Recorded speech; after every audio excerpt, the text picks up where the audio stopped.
What's up, guys? In this video I'm going to show you how to change the front axle on your Honda ATV. This is a 2022 Honda Rubicon. It's the same process for the Rancher and the Foreman, even the Rincon, even some of the older Hondas follow the same process. The front axles are easy. The rear axles can be harder on like the Rubicons, but this is usually a really easy job. If you know how to change axles, you probably need to watch this video, but if you're having an issue with a stuck axle, skip to the end of the video. I've got some tips and tricks to get out a stuck axle. This usually only happens when the diff gets full of mud and water like mine in this case. I had a piece of winch line get caught up in the axle seal and just shred it, and then I had to go on 2 rides because I was out of town. So this differential is nasty. Follow-up video, this will be how to rebuild or flush out your differential, splitting it open and cleaning everything out and replacing the seals. What's up, guys? In the garage today I'm going to show you how to change out a CV axle. This is a question I've been getting a lot as people are starting to receive their Terache axles. There's nothing special about installing the Terache axle. It installs just like every other OEM axle out there, and it removes like every other OEM axle. You need a jack to jack up the ATV. You should jack it up and get the wheels pretty far off the ground. If it's higher up, it's easier to work on. You can see everything better. Okay, that's pretty good right there. You should probably use a jack stand. You might notice I usually don't because, yeah. Anyway, safety stuff. Okay, the tools you need. Pair of dikes for removing the cotter pin and the axle nut. 14mm wrench for backing up the nuts. 14mm socket and an extension with a wobble that seems to help. This is a thin wall 14mm for getting off the lug nuts. That's going to depend on what wheel you have. 12mm for your brake caliper bolts, and a 1/2 inch impact for your bigger bolts, and a 30mm socket for your axle nut. That's all the tools you need right there. We'll probably also use a ratchet strap to hold the knuckle out of our way while we're working on it. But yeah, so jack it up, remove the wheel, yada yada yada. I'm going to switch to the GoPro now to give you a first-person view, and I'll talk you through the entire process. A lot of people ask, do I need to go to a shop to get my axles installed? No, most people have these tools laying around at home and can do them themselves. The one tool you might not have is a 30mm socket. Just go ahead and get you a cheap socket set from Harbor Freight and you can save a ton of money at the shop.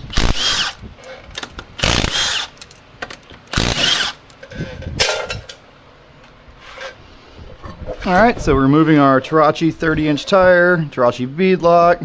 Oh, and then we got to remove a Terache spacer. Forgot about that. Alright, now we're going to pull our wheel adapter. I'm running Can-Am lug pattern on here. This is the Terache 25mm adapter. We've got a bunch more sizes of that coming out soon. Now we're going to pull the axle cotter pin, cotter key, whatever you call it. It's up to you. There's a lot of different names for it. Pair of dikes work great for that. Then remove the axle nut. This little Milwaukee impact right here is outstanding. The 2563-20, best small impact on the market. You can do just about everything on an ATV with this one stubby impact. It's great. Okay, once you get your axle nut off, I like to turn the handlebars to make it easier to get to these brake caliper bolts. We got our 1/4 inch ratchet here. These are just little small bolts, so you don't want to go crazy with a big impact and mess them up. And then you got to get your caliper off. So these little plastic guards can kind of get in the way and kind of grab it, but if you just kind of wiggle it, move that plastic guard back, you can get it off pretty easy. You can also remove all these guards if you want. Some people leave this one off. I think it does a good job protecting the CV boot, so I typically leave it on. Okay, now that we got the caliper off, you can pull off your rotor, inspect that. Yeah, looking kind of rough. Let's check our brake pads. They're about 25%, so this is a great time to change your brake pads if you're interested. Just put that to the side. Now we'll get our 14mm again. Remove the lower shock bolt. It's going to help us swing up the control arm out of the way. Pull that out of there like so. And then you have a couple options here. Some people remove the ball joints.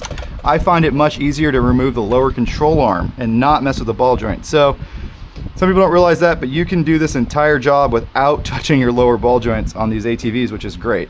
By the way, this already has a Terache axle in it. This is actually an older prototype axle, but let's just pretend it's an OEM axle. It's the same process, and because Terache is using an OEM style inner joint, there's no risk of that joint coming apart. If you know double plunging axles, you go to yank them out and it comes apart and it's a mess. That's not an issue with the Honda ATV front axles. Okay, so this is where we get our extension and a wobble, and you'll see why that comes in handy. So you can just go in from the front and get to these control arm bolts very easily. You can also use an electric ratchet here or a regular ratchet. I do these a lot, so you may have noticed on this channel, I tend to do stuff the fastest way possible just because, well, I do it all the time and it gets old. So this is the quickest way for me, is to come from underneath the CV axle with an extension, then I can use an impact, which is always going to be faster than using a ratchet. Make sure you get your nuts. They like to fall down on the skid plate right there. All right, now you can pull out your lower control arm bolts. They should come right out. You just wiggle the control arm. All right, so we got our 2 bolts and nuts out. And believe it or not, that's all the disassembly you really need to do as far as removing fasteners and stuff. We're already there. So the next step is something that is optional, but I find it to be nice if you're working by yourself. You know what I mean? Want to help hold stuff out of the way. I grab a ratchet strap, hook it up here to the rack over the fender, and we're going to use this as an extra set of hands. Really hook it wherever you want, but that seems to work good for me. A little plastic thing. And this is just, again, just holding up the arm out of our way, so when we're working on it, we don't have to fight it. Keeps the shock out of the way too. Now that everything is up out of the way, you can see what we're going to do here. We're going to take the axle and pull it out of the knuckle first. So grab your lower control arm like this, pick it up a little bit more, get a little wiggle, and then there you go. There's your axle. And to remove the axle, just pop it out of the diff like that. Couldn't be easier. Now you see my gear oil is nice and milky, and that's why we're doing this. We're changing out the seals in this differential. We're actually going to crack it open and flush it. I had a seal go bad in Braden Price's pond, and it got really nasty. So we're going to go ahead and do a full service on this diff. I'm going to install some production Terache axles. This is a prototype. It's one of the first ones. But let me show you how to get that seal out. A lot of people think this is tricky. It's not. These seals are very easy to change. You literally just grab the lip of the seal with a pair of pliers and pull. That's it. That's all you got to do to get the seal out. Pay attention to how that goes in. This lip goes into the diff. But yeah, it's really nasty. So this diff may have received some damage, but I could not miss an opportunity to ride with Braden. So yeah, we got the seal out. And then to put it back together, it's the reverse process. So I'm just going to use the same axle to show you that because, yeah, no point in getting another axle all nasty in the splines and shit. So just pretend we put the new seal in. I guess I'll show you that too. Putting the new seal in, very easy. So let's pretend this is a new seal. Push it into the diff as far as you can with your hands. And I used to use the back of the hammer and just tap it on home. There's a shelf that'll hold it. Boom, that's it, axle seal installed. Be careful to only touch this outside ring, don't touch the inner part of it. You don't need a fancy seal driver, they go in. A lot of times you just push them with your fingers. So, we got our new axle seal in there. Pretend this is our new CV axle, the way I like to do it. Now, this thing is so nasty. Clean the axle if it's not a new one, and then put some grease on the end of the shaft. The main reason you're doing this, it's probably too much, just a little bit of grease. Main reason you do this is to hold the snap ring in the centered position. It makes it a little easier to install. And then you want the gap of the snap ring at the bottom. That tends to help. And then just line it up by hand and push it right in. Okay, new axle's installed.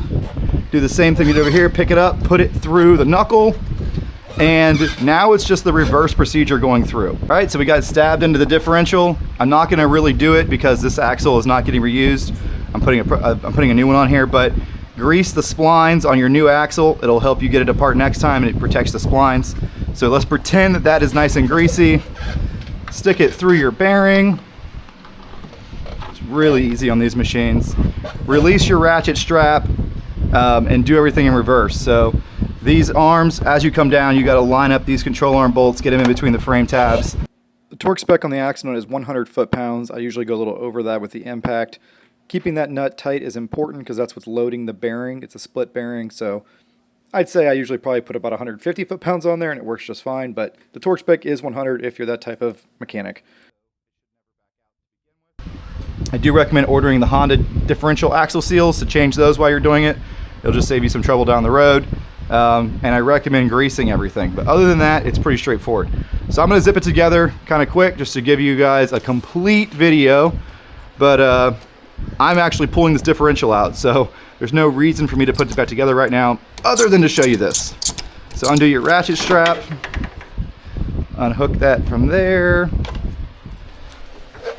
Get your ratchet strap out of the way, and then take your control arm, grab it. You gotta pick this back up a little bit, and then you get that back into the frame tabs, like so.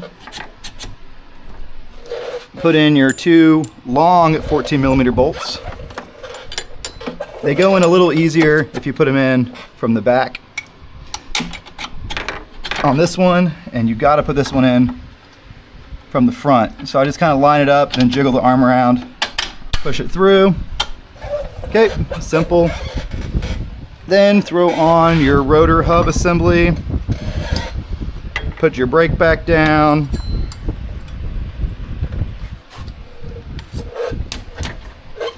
like I said, this little plastic thing back here is kind of a pain, so it's kind of fold it out of the way. There you go.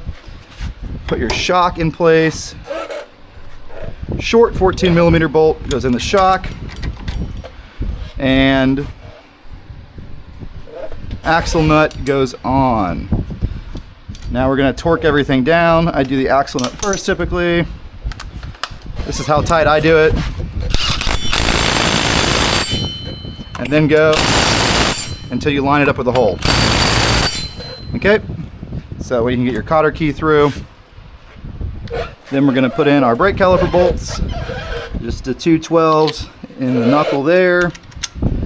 Again, don't go crazy with these bolts. You can put a little bit of Loctite on them if you want. I don't on my own vehicles, never had a problem. Customer vehicles, I usually put Loctite. Okay, like I said, with a good 1/4 inch impact, that is enough torque. You don't have to go crazy with them. They're like a pretty tiny, they're a 6mm fastener. Maybe they're an 8. No, they're 8mm fasteners. So they're small, so don't go crazy with them. Probably the smallest brake caliper bolts I've ever seen. All right, then we're gonna tighten up our lower control arm bolts.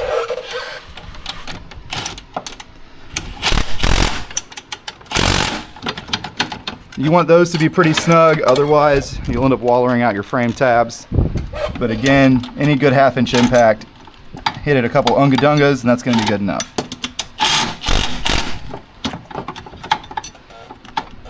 If you're running portals, you really gotta tighten down the tabs, by the way.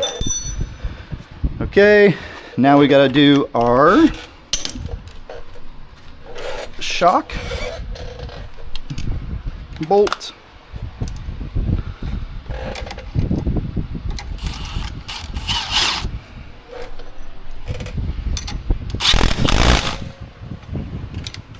And the last thing you always got to do is put your cotter key back in. So your axles come with new cotter keys with every axle pretty much, but I'm using this one just for the sake of this video. Put that through, fold it down like so, and you're done. Now at this point, it's up to your setup. You know, I have a wheel spacer that needs to go back on. You have to clean the surface of the wheel spacer, clean this rust off the hub with a wire brush before you torque that down. If you don't want it to loosen up, that's always a good move. You may or may not have wheel spacers depending on what wheels you're running. Most people are running Can-Am wheels, so you have to have an adapter. The Can-Am wheels are nice because that's how you get the bead lock options. So yeah, I would put that on and then this axle would be done. It's a super easy job. People see me do it all the time in 15 minutes and freak out, but it's really, really smooth. Now, if you're using some aftermarket axles and you have a bunch of water in your diff like I have, the splines can get rusty and it might be harder to get that axle out of the differential. Some aftermarket axles for these Hondas actually will separate, and if that happens, it's a whole nother thing. I'll give you some tips if you have a stuck axle. It can be a fight. It's pretty rare to have a stuck axle on the front of these Hondas, I'll say, but it does happen. So if you have a really, really stuck axle and you go to pull on it and you end up yanking the inner joint apart, the way to do it, come with a pry bar right here, pry the axle out this way while tapping right here. I'll show you how easy it is. Boom, I just broke it loose. So that is one way to get it out. If you can't yank it out this way, is a pry bar and a hammer. So again, you're gonna pry the axle out and you're gonna tap on it the opposite direction. So I'm not tapping on it, I'm tapping on it in. Boop, it comes right out. That really makes the snap ring come out. If this method doesn't work, you gotta weld a bolt onto your cup and use a slide hammer. I have to do that a lot on the Pioneer 500s, on the Polarises. Those axles like to get stuck in the rear diff. The Pioneer 500s because of the torque locker. But you shouldn't run into any of that on these Honda front axles. They're very easy. Rubicon rear axles can stick, and that's where you need the pry bar hammer method or a slide hammer method, and that can be more involved. I would not be scared to do these front axles though. It's really, really rare to have them stuck in the diff. They usually pop right out with just one hand. Just kind of grab the axle like a slide hammer and it'll come right out. So on this side, the snorkel kind of gets in the way of the shock a little bit. So what I just do is I kind of kick the shock forward in front of the control arm, gives you enough room to get everything up out of your way. And just grab the axle.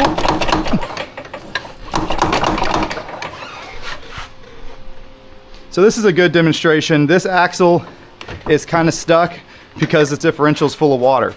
Another thing, which is a pro tip you can do, these axles do not have a cross pin. So you can put a punch through the diff and knock the axle out this way. This works on the rear diff of a lot of machines too. It only works on some front differentials. It depends on the type. You have to look in the hole and see if there's a cross pin. If there's no cross pin, put a punch in through the diff, boop, and you can knock the axle out that way. So yeah, axle removed. And again, the only reason I had to do that is because look how nasty this is. This thing is starting to rust. The splines are starting to rust to the carrier. You typically don't have to do that unless, you know, you're me and you abuse the shit out of stuff. Oh yeah, look at all the grass that was in that seal surface. It'll be fine though. This axle is just gonna get cleaned up and it's gonna go back in. What's up guys, thanks for watching. If you have any questions, drop them in the comment section below. If you need specific help, one-on-one help, check out the Patreon page. That's really the only place I'm gonna be able to give you a good amount of help. The comment section is not great for explaining things, obviously. And if you like this video, please like and subscribe. Hit the notification icon so you get notified when I make these videos. It really helps me stay on top of the YouTube algorithm.